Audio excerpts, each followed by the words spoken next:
I still maintain that relatively Gambia is secure, a stable democracy.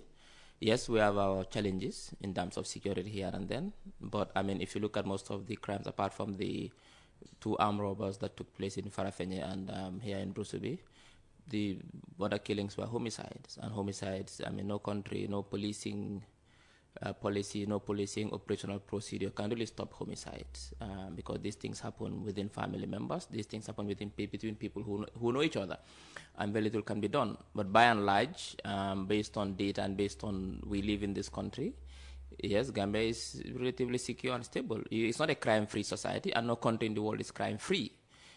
Even the most advanced democracies that invest billions and if not trillions of dollars in policing, they are even not crime-free. Yes, it's a challenge that the police has to contend with, and I think we commend the police for a very good job, because what is important is that policing entails two aspects. Either you prevent crime or you solve crime, and in most cases, they solve the crime and on top of the game. And current seizures of drugs in this country shows that the league is also on top of the game. Because now, if they were not working, they would not have done these massive seizures. But they're doing a lot of seizures. It means that they're also on top of their game. So we commend the security outfit for doing a very good job. And I think by and large, by all indications, Gambia is a very peaceful and secure democracy. You talk about homicide. There are any number of reasons for homicide, one of which is, you know, an excruciating cost of living. And, you know, of course, Gambians are complaining about cost of living. Could it be that people are just frustrated that, you know, especially, you know, house heads, they wake up in the morning, they cannot provide breakfast for the family. They go through the day, they cannot provide lunch. Evening time, you know, still no meals to provide for the family. Is that driving people to be violent? Well, there's no empirical evidence to suggest that. I think what needs to be done is a proper comprehensive study to find out what has led to the increment in homicides recently. I think that will give us the scientific evidence to suggest that.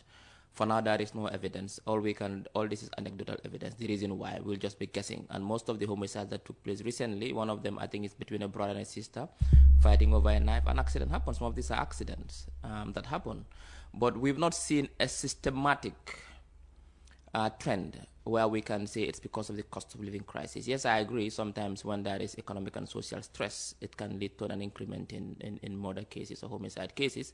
For example, when during the structural adjustment program in most African countries in the 70s, 80s, it led to an increment in joblessness, unemployment, because countries were forced to remove their investments in subsidies, in subsidized industries. So because of a lot of people lost their jobs, we saw increment in homicide, in abuse at the home, and so on and so forth.